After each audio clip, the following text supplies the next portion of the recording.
Fazenda 4.0, a fazenda na palma da mão.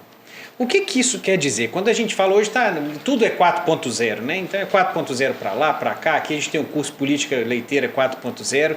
Então o que vocês falam para a gente? O que seria a Fazenda 4.0? Então, o que acontece? São fases, processos de épocas que se passaram e de automações que foram entrando na fazenda. Da automação desde sair de uma ordenha manual até uma ordenha mais automatizada, com bombas de vácuo e sistemas automáticos. Depois foi para um modelo mais atual, com medições, tudo offline. E agora 4.0, onde a informação trafega na rede, em tempo real, e chega na palma da mão do produtor. É o tal que agora o pessoal está falando de internet das coisas, né? O nome é esquisito, mas na verdade é você linkar tudo ao mesmo tempo, né? Na casa da turma é a geladeira que conversa com a TV, que conversa com tudo ao mesmo tempo, conversa com a Alexa, e você consegue fazer essa rede automatizando tudo aquilo que você pode, né? Não é isso, Osmar? Exatamente. Na verdade também a dificuldade era ter internet na fazenda. Hoje praticamente quase todas as propriedades têm. E nós estamos entrando na 5G, né, na tecnologia 5G, então as coisas vão evoluir bastante nesses tempos agora, nesses últimos dias. Agora, não dá para falar em tempo mais, né? Então as coisas vão evoluir bastante, né? Então hoje possibilita colocar sensores nas propriedades, né? Tecnologia que já existe, né? Monitorar as pessoas, os funcionários, as vacas, os equipamentos, né? E a tecnologia da Fazenda 4.0 envolve isso, né? E é aquele negócio, né? Antes não tinha internet. Aí depois veio a internet, o pessoal falou assim, mas como é que vai chegar a internet lá no campo? Agora você pega a Starlink, não é verdade? A gente não ganha nada para fazer isso, mas é que tem internet a Starlink de alta velocidade, com todas as possibilidades que te dá, antes que só tinha na cidade, né? Internet de velocidade aceitável para desenvolver uma tecnologia. Pessoal, eu queria fazer um complemento aí, né, em relação à internet das coisas, que eu acho que é para dar algumas referências. Pronuncia-se o termo IoT, que é uma sigla em inglês que significa internet das coisas, ou IoT, né, falando em inglês para facilitar. Então, quem quiser pesquisar mais sobre o assunto, como é que isso funciona, né, referência é pesquisar aí IoT, e vocês vão ver, né, a internet influenciando no manuseio de equipamentos eletrônicos à distância. Né? Então, hoje você já consegue, antes de chegar em casa, ligar a cafeteira. Do seu quarto você já consegue ligar a cafeteira, você já consegue abrir e fechar a cortina e manipular todos os equipamentos eletrônicos da sua casa, acender luz, apagar a luz, mudar a cor da luz, ligar o som antes de chegar em casa, deixar a televisão ligada e por aí vai. Então a gente falou isso na casa, leva isso para a fazenda agora. Né? Então a Fazenda 4.0, nós estamos falando de permitir você que colete informações e que possa, inclusive, até tomar decisões de calibração ou de intervenção nos seus equipamentos. Pode, inclusive, tomar decisões na fazenda, né, fazer intervenções nos equipamentos eletrônicos sem estar lá. Com precisão, né? E com muita precisão. E manter calibrações e assim vai. Então, nós vamos falar bastante disso aqui hoje, de como que isso pode afetar a vaca, as pessoas e os equipamentos. A mágica está aí. É isso aí, é o braço direito, né? É aquele que nunca cansa dentro da fazenda, que vai te dando as informações e tudo aquilo que você precisa para poder tomar atitudes sem necessariamente estar lá toda hora olhando. E por que a gente precisa tanto de olhar e controlar e medir aquilo tudo que está fazendo? Justamente porque a gente sabe que tem várias coisas que a gente nem sabe que acontece, ou aquelas de erro humano mesmo, né? Que não é nem às vezes porque o funcionário é ruim, é porque se tem humano, é lógico que você vai ter erro de uma forma ou de outra, né? Uma delas, eu acho que a principal, assim, que a gente conversou esses dias aí de interessante, é o clássico da pessoa ligar a ordenha, começar a fazer ordenha e a mangueira do leite não está dentro do tanque, né? Jogar fora a produção ou então entrar resíduos da limpeza dentro do tanque também, né? Então tem como monitorar isso, né? Até peço essa oportunidade. Isso já existe, essa não é do futuro, não. Eu tive a oportunidade de ir numa fazenda recentemente, Três Corações, de uma produtora que chama Maíra. Ela fez essa automatização da fazenda. Eu achei muito legal, né, o trabalho que eles fizeram lá.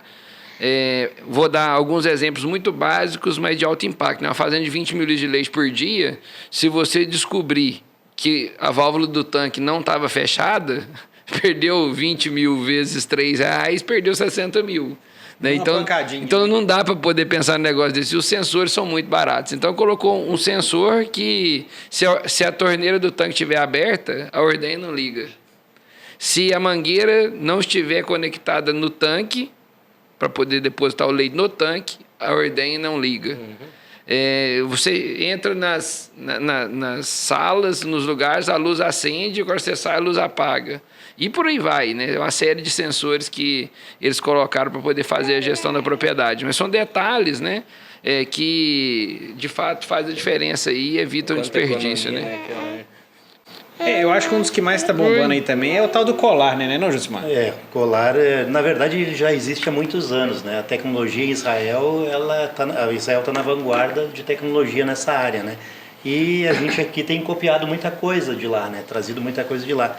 Israel até se costuma dizer que um problema grande é o resultado de um monte de probleminhas. Se nós descobrirmos esses probleminhas antes de ter um problema grande, quantas coisas nós vamos fazer? Outra questão é a qualidade do leite. Não é o que todo mundo procura, a qualidade do leite. Nós podemos ter uma influência muito grande quando a gente passa a monitorar os animais, monitorar os equipamentos e as pessoas. Né?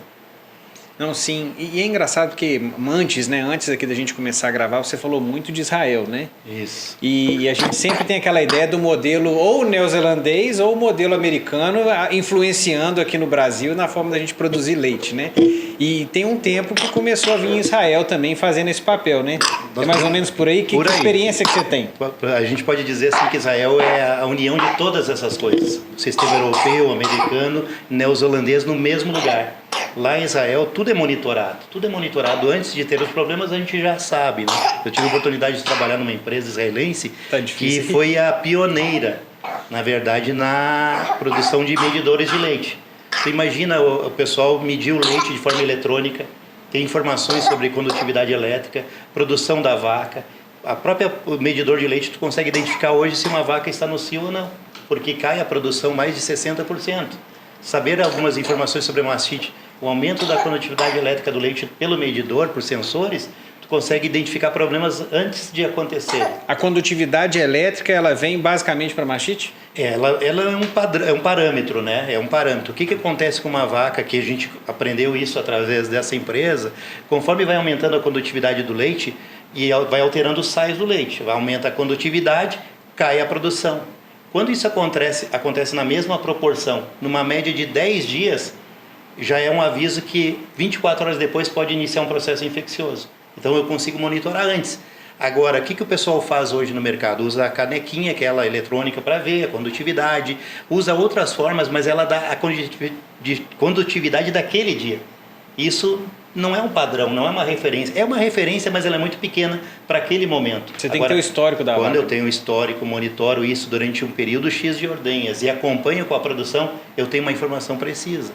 Então são coisas importantes. Imagina só eu saber, amanhã essa vaca vai ter um problema. Eu vou acompanhar antes. Eu já sei quando vai acontecer isso. Então, é uma curva de evolução, né? É curva, exatamente. Né? E pensando em rebanho, dá para você associar isso com o número de animais, né? Eu tinha, 100 vacas, eu tenho normalmente lá, oscila ter lá até 10 animais com condutividade elétrica aumentada. De repente você entra num cenário que você está com 20 animais com condutividade elétrica aumentada. Será que a minha ordenha está com problema? Será que ela descalibrou? Foi o barro que aumentou? Choveu muito? Eu mudei o produto? O que foi que aconteceu? O que aconteceu nos últimos tempos aqui que pode ter desencadeado essa variação que está fora dos parâmetros históricos da fazenda, né? Então, um fator aí, né, que a gente consegue coletar e leva ele para um banco de dados armazenado na nuvem, me permite ir tomando decisão ao longo do tempo, né? Nós estamos dando exemplo de um simplesinho, que é a condutividade elétrica. O próprio histórico daquele animal. Todos os animais estão tranquilos, só aquele animal tem um histórico de estar sempre tendo problemas. Né? Então, condutividade elétrica, a capacidade do leite de passar energia elétrica dentro dele. Quanto mais energia elétrica passar lá dentro, significa que tem mais sais dentro desse leite. Se tem mais sais, porque esse animal ele teve algum problema. Teve mudança. Aumenta a capilaridade ali dentro. Mudança de permeabilidade dos vasos. Exatamente. Imagina um exemplo prático disso na nutrição. Abre um silo com problema, aumenta a condutividade elétrica de 30 vacas, de 100, 40 vacas. Onde é que está identificando o problema? Na parte da nutrição. Um silo que tem um problema, pode acontecer isso na quantidade de mais vacas.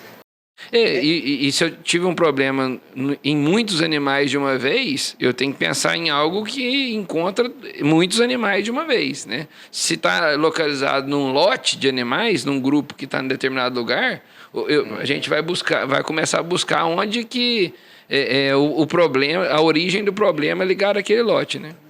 E a gente fala muito de lote, mas você tem o mesmo raciocínio feito para o indivíduo. Você tem um galpão, por exemplo, com 200 vacas. Quem nunca passou, sem ser com 200 vacas, com aquela situação, fala assim, nossa, mas a vaca, como é que ela está doente? Nossa, mas eu não percebi.